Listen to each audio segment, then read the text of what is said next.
दिल्ली की जनता आम आदमी पार्टी के मुखिया अरविंद केजरीवाल के अलग अलग रूप से अच्छी तरह से वाकिफ है। यानी शीश महल में रहने वाले अरविंद केजरीवाल घर से बाहर निकलते ही नीली शर्ट और पैरों में सादा स्लीपर में नजर आते हैं। कभी आम आदमी बन जाते हैं, कभी जादूगर, तो कभी खुद को बनिए का बेटा बताते नजर आते हैं। ये बात अलग है कि चुनाव प्रचार के दौरान कई बार महिलाओं का विरोध झेलना पड़ा, कई बार लोगों ने उन्हें अपने इलाके से भगा भी दिया, लेकिन केजरीवाल के हिम्मत की दाद देनी पड़ेगी। इतना होने के बावजूद कहीं ऐसा ना हो कि केजरीवाल चुनाव जीतने के लिए अपने आप को डोनाल्ड ट्रंप का चचेरा भाई या ममेरा भाई ही बताने लगे। दरअसल दिल्ली में 5 फरवरी को चुनाव होने हैं और ऐसे में अब केजरीवाल ने अपने आप को एक बार फिर से बनिया बुद्धि बता दिया है। उन्होंने कहा है कि लोग पूछ रहे हैं पैसा कहां से आएगा। मैं उनको कहना चाहता हूं कि मैं बनिया का बेटा हूं, जादूगर हूं। आम खाओ, गुठली मत गिनो। इसके साथ ही उन्होंने भारतीय जनता पार्टी पर भी जमकर निशाना साधा। केजरीवाल ने कहा कि विश्वास नगर विकास में पीछे रह गया क्योंकि यहाँ के लोगों ने बीजेपी के एमएलए को चुना। यानी केजरीवाल का सीधा कहना है कि जहाँ मेरी पार्टी का एमएलए है, विकास भी वही है। लेकिन केजरीवाल ये भूल गए हैं कि वो पूरी दिल्ली के मुख्यमंत्री हैं।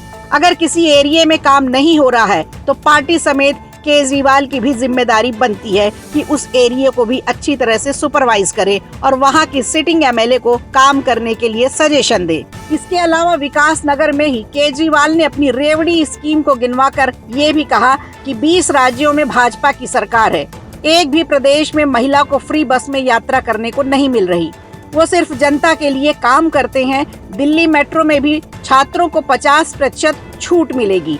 हर महीने महिलाओं के बैंक खाते में 2100 रुपए और पुजारियों को 18,000 रुपए दिए जाएंगे।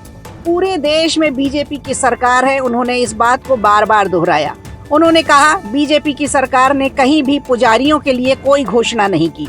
अब जादू की बात चली है तो केजरीवाल जादूगर तो है ही। वो अच्छी तरह से जानते हैं कि कैसे दिल्ली जल बोर्ड के घाटे को कर्ज में दिखाना है। साल 2023 में बिजनेस स्टैंडर्ड की एक रिपोर्ट आई थी। उस रिपोर्ट में बताया गया था कि दिल्ली जल बोर्ड का घाटा 1196 करोड़ के पार हो चुका है। इसके अलावा दिल्ली जल बोर्ड 70,000 करोड़ से ज्यादा के कर्जे में डूबा हुआ है। अगर केजरीवाल से इन सब आंकड़ों के बारे में कोई पूछे तो उनकी बनिया बुद्धि के तमाम धागे खुल जाएंगे। केंद्रीय मंत्री अनुराग ठाकुर ने तो कह दिया है कि सरकार अगर बीजेपी की बनी तो आपके सभी घोटालों की जांच जरूर होगी। लेकिन किस किस को लगता है केजरीवाल जादूगर है, हमें कमेंट बॉक्स पर जरूर बताएं। वीडियो अच्छा लगा हो तो लाइक कीजिए, शेयर कीजिए और कमेंट बॉक्स में हमें जरूर बताइए।